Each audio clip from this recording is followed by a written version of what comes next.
ನನಗೊಂದು ಸ್ಪಷ್ಟನೆ ಏನ್ ಸಿಕ್ತು ಗೊತ್ತಾ ಸರ್, ಈಗ ಚೇತನ್ ಅಹಿಂಸಾ ಅವರು ಬರ್ತಾರೆ, ನಾನೊಂದಿಷ್ಟು ಪ್ರಶ್ನೆಗಳನ್ನ ರೆಡಿ ಮಾಡ್ಕೋಬೇಕು, ನೋಡೋಣ ಅವ್ರನ್ನ ಹೆಂಗ್ ಕಟ್ಟಾಕ್ಬೋದು ಅಂತ ಪ್ಲಾನ್ ಮಾಡ್ತಾನೆ ಇದ್ದೆ.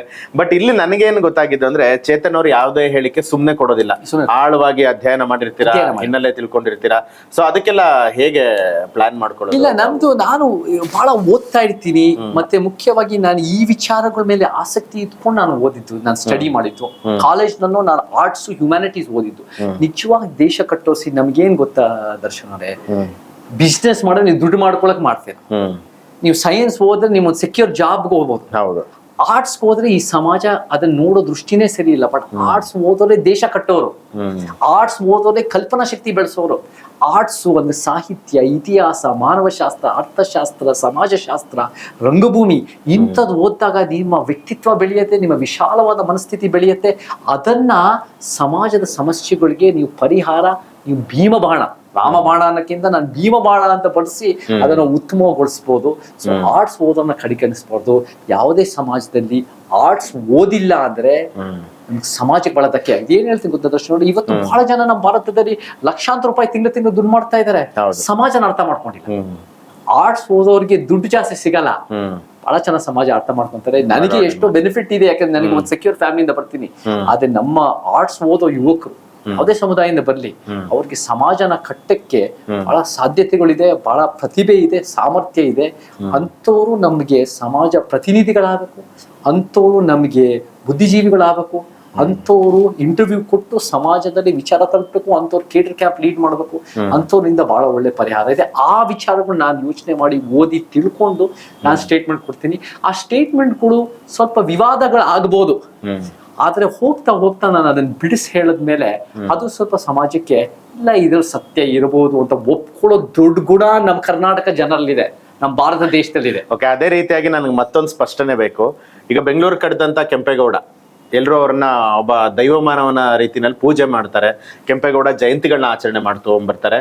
ತಾವು ಒಂದಿನ ಹೇಳ್ತೀರಾ ಕೆಂಪೇಗೌಡ ಅತ್ಯಲ್ಪ ಐತಿಹಾಸಿಕ ವ್ಯಕ್ತಿ, ಹಾಗೆ ಟಿಪ್ಪು ಸುಲ್ತಾನ್ ಅವ್ರನ್ನ ಮಹತ್ವದ ಐತಿಹಾಸಿಕ ವ್ಯಕ್ತಿ ಅಂತ ಹೇಳ್ತೀರಾ. ಸೊ ಯಾಕೆ ಬೇಕಿತ್ತು ಎರಡು ಕಂಪ್ಯಾರಿಸನ್, ಅವಶ್ಯಕತೆ ಇಷ್ಟ? ಅವಾಗ ಏನಾಯ್ತು ಅಂದ್ರೆ, ಮೈಸೂರಿನ ಏರ್ಪೋರ್ಟ್ಗೆ ಹೆಸರಿಡಬೇಕು ಅಂತ ಬಂತು. ಅವಾಗ್ಲೂ ಟಿಪ್ಪು ಹೆಸರಿಡಬೇಕು, ಅವಾಗ ಟಿಪ್ಪು ಹೆಸರು ಅಂತ ಇಡಬೇಕು ಅಂತ ಜನ ಮಾತಾಡ್ತು. ನಾನು ಒಂದು ಜನ ಕೇಳಿದ್ರೆ ನಾನು ಒಂದು ಪೋಸ್ಟ್ ಆಗ್ತಾ ಇಲ್ಲ, ಟಿಪ್ಪು ಹೆಸರು ಇಡಬಾರ್ದು ಅಂತ ಏನಿಲ್ಲ. ಟಿಪ್ಪು ಬಹಳ ಒಂದು ಪರಿಣಾಮಕಾರಿ ಐತಿಹಾಸಿಕ ವ್ಯಕ್ತಿ. ನಾವ್ ಇತಿಹಾಸ ನೋಡಿದಾಗ ಕ್ರಾನಲಾಜಿಕಲ್ ಆಗಿ ನೋಡ್ಬೇಕು. ನಾವೇನ್ ಮಾಡ್ತೀವಿ ಇವತ್ತಿನ ದಿನ ಅಂದ್ರೆ ಉಲ್ಟಾ ನೋಡ್ತೀವಿ.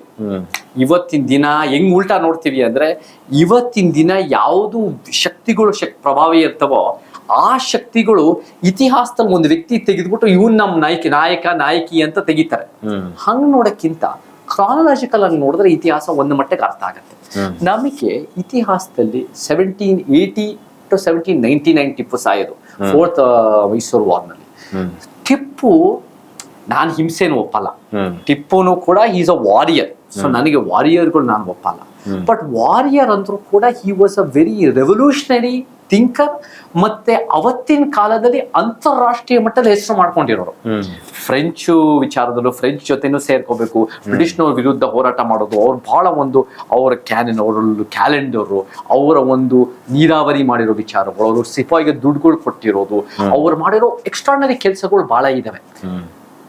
ಆದರೆ ನನಗೆ ವಾರಿಯರ್ಗಳು ನಾನು ಅಷ್ಟೊಂದು ಗೌರವಿಸಲ್ಲ. ನಮ್ದು ಬುದ್ಧ ಬಸವ ಅಂಬೇಡ್ಕರ್, ಪೆರಿಯಾರ್, ಫುಲೆ ಕುವೆಂಪು. ಅದೇ ಟೈಮ್ನಲ್ಲಿ ಟಿಪ್ಪುನ ಮೈಸೂರು ಏರ್ಪೋರ್ಟ್ಗೆ ಹೆಸರು ಇಡಬೇಕು ಇಲ್ವೋ? ಮೈಸೂರು ಅರಸರ ಕಾಣ್ಲಿಲ್ವಾ ಸರ್? ಇಲ್ಲ, ಮೈಸೂರು ಅರಸು ಇಡಬಾರ್ದು ಅಂತ ಹೇಳಿಲ್ಲ. ಮೈಸೂರು ಅರಸು ಇಡಬಾರ್ದು ಅಂತ ಹೇಳಿಲ್ಲ. ಇವಾಗ ಟಿಪ್ಪು ಪ್ರಸ್ತಾವನೆ ಯಾಕೆ ಟಿಪ್ಪು ಆ ಪ್ರಸ್ತಾವನೆ ಆಯ್ತು. ನಾನೇನ್ ಹೇಳಿದೆ, ಟಿಪ್ಪು ಅನ್ನೋದು ಹೆಸರು ಇಡಬಾರ್ದು ಅನ್ನೋದೇನಿಲ್ಲ. ಟಿಪ್ಪುನ ಒಂದು ಆಪ್ಷನ್ ಇಟ್ಕೊಳ್ಳಿ, ಟಿಪ್ಪು ಇಡಬಾರ್ದು ಅಂತ ಏನಿಲ್ಲ. ಇವಾಗ ಟಿಪ್ಪು ಅನ್ನೋದು ಹಿ ವಾಸ್ ಅ ವೆರಿ ಪರಿಣಾಮಕಾರಿ ಕಾನ್ಸಿಕ್ವೆನ್ಷಿಯಲ್ ಫಿಗರ್. 300 ವರ್ಷದ ಕರ್ನಾಟಕದ ಇತಿಹಾಸದಲ್ಲಿ ಅತಿ ಪರಿಣಾಮಕಾರಿ ವ್ಯಕ್ತಿ ಯಾರಾದ್ರೂ ಇದ್ರೆ ಅದು ಟಿಪ್ಪು. ಅದನ್ನ ತುಂಬಾ ಹಿಂಸಾಚಾರಿ ಅಂತ ಹೇಳ್ತಾರೆ, ಸಾಕಷ್ಟು ದೇವಾಲಯಗಳನ್ನ ಕೆಡವಿದ್ದಾರೆ ಅಂತಾರೆ. ಸಾಕಷ್ಟು ಅಂತವ್ರನ್ನ ಯಾಕೆ ಜನಗಳ ಮಧ್ಯೆ ಒಂದ್ ಹೇಳ್ತೀನಿ, ಇವಾಗ ಸಾಕಷ್ಟು ದೇವಾಲಯಗಳನ್ನ ಅಭಿವೃದ್ಧಿನೂ ಮಾಡಿದ್ದಾರೆ. ಇವಾಗ ಟಿಪ್ಪು ಹಳೆ ಮೈಸೂರು ನಂಜನಗೂಡಿನಲ್ಲೂ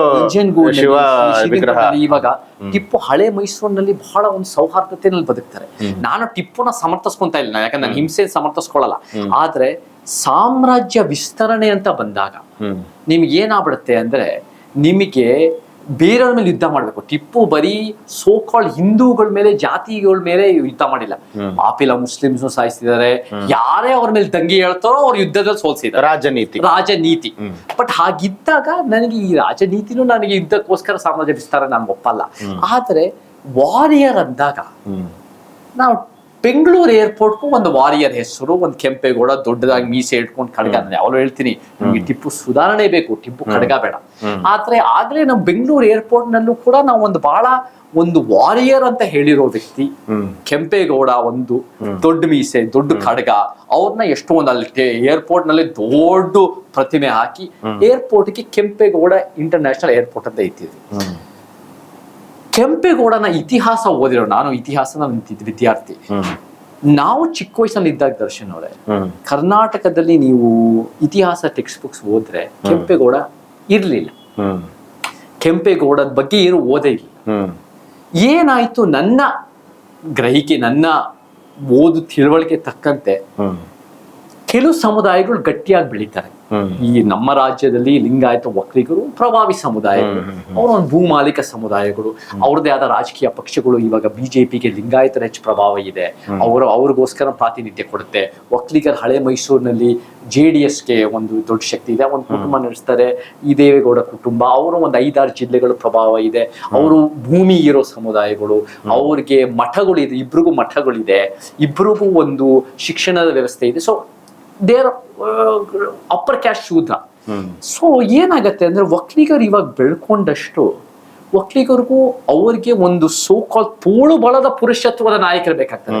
ನಮಗೆ ಕುವೆಂಪು ಅನ್ನೋದು ನಮ್ಮ ಬಹಳ ದೊಡ್ಡ ಮಾರ್ಗದರ್ಶಕರು. ನಾನು ಇವಾಗ ಇಂಟರ್ವ್ಯೂನಲ್ಲಿ ಎಷ್ಟೋ ಮಾತಾಡ್ಕೊಂಡ್ ಬಂದಿದ್ದೀನಿ. ಕುವೆಂಪುವನ್ನ ಸರ್ವ ಜನಾಂಗದ ಶಾಂತಿ ತಗೊಂಡು ನನಗ್ ಬೇಡ, ಅದು ಒಂದು ಕಾಂಗ್ರೆಸ್ JDS ಬೇಕು. ನಮಗೆ ಸರ್ವರಿಗೂ ಸಮಪಾಲು ಆ ಕುವೆಂಪು ಬೇಕು. ಆ ಕುವೆಂಪು ಮಾರ್ಗದರ್ಶನ ನಮ್ಗೆ 20ನೇ ಶತಮಾನದ ಕವಿ. ಬಟ್ ಆ ಕುವೆಂಪು ಬೇಡ ನಮ್ಗೆ. ಈ ಎಷ್ಟೋ ಒಂದು ಒಕ್ಕಲಿಗರಿಗೆ ಅಂದ್ರೆ ಆ ಜಾತಿ ಬಲ ತೋರಿಸೋರಿಗೆ ಅವ್ರಿಗೊಂದು ತೋಳು ಬಳ, ಒಂದು ಖಡ್ಗ ಬೇಕು. ಸೊ ಎಲ್ಲೋ ಇತಿಹಾಸದಲ್ಲಿ ಬೆಂಗಳೂರು ಬೆಳ್ಕೊಂಡಿದೆ. ಸೊ ಕುವೆಂಪು ಅವರ ವಿಚಾರಗಳಿಗಿಂತ ನಮ್ಗೆಲ್ಲೋ ಒಂದ್ ಕಡೆ ಒಂದು ತೋಳು ಬಲದ, ಒಂದು ಮೀಸೆ ಇರೋದು, ಒಂದು ಖಡ್ಗ ಇರೋ ವ್ಯಕ್ತಿನ ನಾವು ಇತಿಹಾಸನ ತೆಗಿತೀವಿ. ಬೆಂಗಳೂರು, ನಾನು ಇವರು ಕೆಂಪೇಗೌಡದ ಕೊಡುಗೆನೇ ಇಲ್ಲ ಅಂತ ಹೇಳ್ತಾ ಇಲ್ಲ. ಆದ್ರೆ ಆ ಕಾಲದಲ್ಲಿ ವಿಜಯನಗರದಲ್ಲಿ 600 ಜನ ಸಾಮಂತರಲ್ಲಿ ಇವರು ಒಬ್ಬರು. ಒಂದು ಲೋಕಲ್ ಪಾಳೆಗಾರನು, ಒಂದು ಲೋಕಲ್ ಚೀಫ್ಟನ್ ಆಗಿದ್ದಿದ್ ಕೆಲಸ. ಅವರು ಕೂಡ ಒಂದು ಈ ಭಾಗದಲ್ಲಿ ಒಂದು 4 ಕಡೆ, ಒಂದು ಬೆಂಗಳೂರನ್ನು ಒಂದು ಸಣ್ಣ ಊರು, ಒಂದೆಷ್ಟೋ ಶೂದ್ರ ಸಮುದಾಯಗಳಿಗೆ ಬಿಸ್ನೆಸ್ ಮಾಡೋದು, ದೇವಸ್ಥಾನ ಕಟ್ಟೋದು, ಸಣ್ಣ ಪುಟ್ಟ ಮಾಡಿದ್ದಾರೆ. ಆದರೆ ಅವರನ್ನ ಇತಿಹಾಸದಲ್ಲಿ ಅವ್ರು ಅಷ್ಟೊಂದು ಪರಿಣಾಮಕಾರಿ ಆಗಲ್ಲ. ಬಟ್ ಇವತ್ತಿನ ದಿನ ಒಕ್ಕಲಿಗರು ಬೆಳೆದಿದೆ, ಬೆಂಗಳೂರು ಬೆಳೆದಿದ್ದಾರೆ, ಬಂಡವಾಳಶಾಹಿ ವ್ಯವಸ್ಥೆ ಬೆಳೆದಿದೆ, ಇಂಟರ್ನ್ಯಾಷನಲ್ ಏರ್ಪೋರ್ಟ್ ಬೆಳೆದಿದೆ, ಈ ಸಮುದಾಯಗಳಿಗೆ ದೊಡ್ಡ ದೊಡ್ಡ ಪಕ್ಷಗಳಿದೆ. ಕೆಂಪೇಗೌಡ ಇಂಟರ್ನ್ಯಾಷನಲ್ ಏರ್ಪೋರ್ಟು, ಕೆಂಪೇಗೌಡ ಇದು ಬಸ್ ಸ್ಟ್ಯಾಂಡು, ನಮಗೆ ಬಹಳ ಒಂದು ಅವರ ಇತಿಹಾಸದ ಕೊಡುಗೆಗಿಂತ ಮೀರಿ ಅವರಿಗೆ ಬಿಲ್ಡಪ್ ಕೊಡೋದು ನಿಜವಾಗ್ಲೂ ಅದು ಐತಿಹಾಸಿಕ ಕಾರಣಗಳಿಗೆ. ಅಂದ್ರೆ ನನಗೆ ಅಂದ್ರೆ ಸರ್, ಅಲ್ಲಿ ನೀವು ಕೆಂಪೇಗೌಡ ಪದದ ಜೊತೆಗೆ ಅತ್ಯಲ್ಪ ಬಳಕೆ ಮಾಡಿದ್ರಲ್ಲ, ಅದು ಯಾಕೆ? ಐತಿಹಾಸಿಕ ವ್ಯಕ್ತಿ. ಇತಿಹಾಸ ಓದಿದಾಗ ಅವರ ಒಂದು ಕಾಲಘಟ್ಟ, ನಾನು ಹೇಳಿದೆ ಟಿಪ್ಪು ಅವರ ಕಾಲಘಟ್ಟದಲ್ಲಿ ಅಂತಾರಾಷ್ಟ್ರೀಯ ಮಟ್ಟದಲ್ಲಿ ಬೆಳೆದಿರೋರು. 500 ವರ್ಷದಲ್ಲಿ ಕೆಂಪೇಗೌಡ ನಿಜವಾಗ್ಲೂ ಅಷ್ಟೊಂದು ಸಿಗ್ನಿಫಿಕೆಂಟ್ ಪರಿಣಾಮಕಾರಿ ಇತಿಹಾಸದ ವ್ಯಕ್ತಿ ಅಲ್ಲ. ಇವತ್ತಿನ ದಿನ ಒಕ್ಕಲಿಗರು ಬೆಳೆದಿದ್ದಾರೆ ದೊಡ್ಡದಾಗಿ, ಬೆಂಗಳೂರು ದೊಡ್ಡದಾಗಿ ಬೆಳೆದಿದೆ. ಒಕ್ಕಲಿಗರಿಗೂ ಒಂದು ದೊಡ್ಡ ಲೀಡರ್ಶಿಪ್, ಒಂದು ಐಕಾನ್ ಬೇಕು. ಕುವೆಂಪು ಅವ್ರಿಗೆ ಸಂತೋಷ ಕೊಡಲ್ಲ. ಸೊ ಆ ನಿಟ್ಟಿನಲ್ಲಿ ಈ ಒಂಥರ ಹೈಪರ್ ಮ್ಯಾಸ್ಕ್ಯುಲಿನ್ ಹುಡುಕ್ಬೇಕು. ಸೊ ದಿಸ್ ಇಸ್ ನಾಟ್ ನನ್ನ ಪ್ರಕಾರ ನಿಜವಾಗ್ಲೂ ಇತಿಹಾಸದಲ್ಲಿ ಆರ್ಗ್ಯಾನಿಕ್ ಆಗಿ ಬೆಳೆದಿರೋದಲ್ಲ, ಇದು ಒಂದು ಸಮುದಾಯದ ನಾಯಕತ್ವದಿಂದ ಬೆಳೆದಿರೋದು. ಸೊ ಅದು ನಾನು ಪ್ರಸ್ತಾಪ ಮಾಡಿದೆ, ಅದನ್ನ ಬಿಡಿಸಿ ಹೇಳಿಲ್ಲ. ನನಗೇನು ಇವಾಗ ಎಲ್ಲಾ ಈ ವ್ಯಕ್ತಿಗಳು, ಇತಿಹಾಸದ ವ್ಯಕ್ತಿಗಳು ಅಷ್ಟೇ ಕೊಡುಗೆ ಕೊಟ್ಟಿದ್ದಾರೆ ಅಂತ ನನ್ಗನ್ಸಲ್ಲ. ಇವಾಗ ಕೆಲವು ಇತಿಹಾಸದ ವ್ಯಕ್ತಿಗಳು ಬಹಳ ಕೊಡುಗೆ ಕೊಟ್ಟಿದ್ದಾರೆ, ಕೆಲವ್ರದ್ದು ಇವತ್ತಿನ ದಿನ ಬಿಲ್ಡಪ್ ಜಾಸ್ತಿ ಇದೆ. ಸೊ ನನಗೆ ಅವರ ಕೊಡುಗೆ ಮೀರಿ ಅವ್ರಿಗೆ ಸ್ವಲ್ಪ ಸಮುದಾಯ ಮತ್ತೆ ಬೆಂಗಳೂರಿನಲ್ಲಿ ಬಿಲ್ಡಪ್ ಜಾಸ್ತಿ ಇದೆ. ಬಟ್ ಹಾಗಿದ್ದಾಗ ಅವ್ರದ್ದು ಏನೂ ಕೊಡುಗೆ ಇಲ್ಲ ಅಂತ ಹೇಳ್ತಾ ಇಲ್ಲ. ಓಕೆ.